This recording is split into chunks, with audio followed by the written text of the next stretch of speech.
As I walked closer to the edge of the cliff, I could feel my heart begin to pound. I always envision falling, and it scares me half to death. The wind was picking up and dust was getting in my eyes, as I looked out across the rolling hills. I'd been up here before when it was calm. Today the trees were bending and swaying. I left my phone back in the car. Crap, what a beautiful sight. It would be great to take a picture, so I won't forget this spectacular moment. The green trees on the sides of the hills looked like tufts of broccoli. The river cuts right down the center of the valley. From where I'm standing, the sun is dancing off the rapids, twinkling and glistening.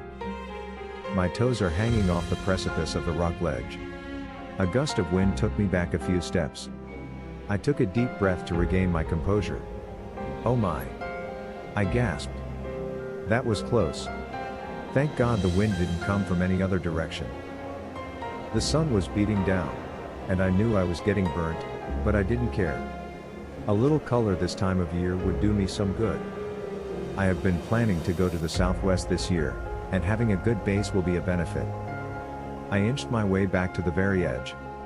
The toes of my sneakers jutted out over the sheer rock cliff. I stretched my hands out to my sides, tilted my head back and took in the sun. I detected the odor of the mist from the river rapids below. The smell of oak and pine trees, mingled with delicate scent of meadow flowers, filling my head with a joy and pleasure that took me back to the picnic of our first date. In the midst of a lush green meadow, surrounded by the fragrance of wild flowers, spread out a plaid blanket. No one around. The sound of chirping birds and the trees swayed in a gentle breeze. You in that light airy sundress, and I in my cut-off jeans and a Leonard Skinner t-shirt. Your long blonde hair waving in the warm winds, as the sun kissed your face, you looked like an angel.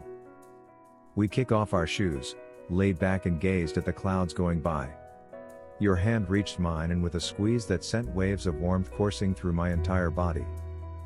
I rolled onto my side, and while staring at how smooth your skin is, you turned and there we lay face to face. Our noses nearly touching, you smiled and pulled me closer. The taste of your lips was like something I never experienced before. My body shook a little and I rolled over on top of you. You looked into my eyes with complete satisfaction. We smiled at one another and gently kissed. Wrapped in the wonderment of your presences and the warmth of your passion, I whispered to you how I felt, as you moaned with a whimper, "Is this what love is like?" My dream suddenly interrupted by another gust of wind that caught me off balance. I opened my eyes, teetering on the edge staring down at the rocks below. I twirled my arms out at my sides to keep from losing my footage and plummeting off the cliff. Taking a deep breath, regaining my composure, I steadied myself once again. Arms stretched out, I tilted my head back, basking my face in the warm sunlight. Memories of walking barefoot along the beach, the feeling of the sand between my toes. The waves lapping at the shore, eventually surging around my feet and up to my rolled up pant legs.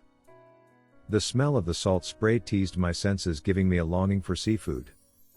Remembering days when my dad and I would sail out beyond the breakwater, spending hours attempting to catch another day's meal for the family. God, I miss him so much.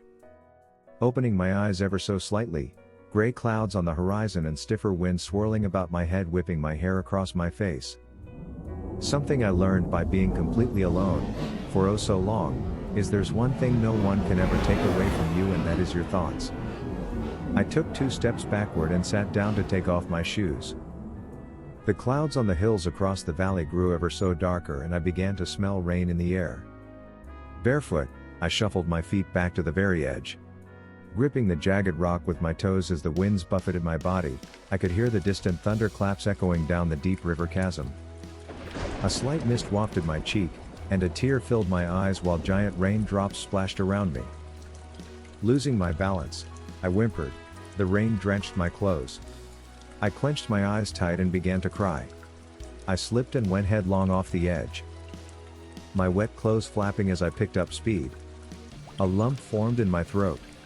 I knew I was nearing the end. I felt cold, took a short startling inhaling breath and held it, my face contorted. A warmth coursed throughout my body, as they pushed the second solution into my veins. Then my body went rigid with a torturous burning accompanying the third injection. 12 a.m. and 15 seconds, Mass murderer, Robert Wayne Barbarett pronounced dead from lethal injection. The phone had not rung. Wife and mother wept in the viewing gallery, as reporters hurriedly jotted down the final moments.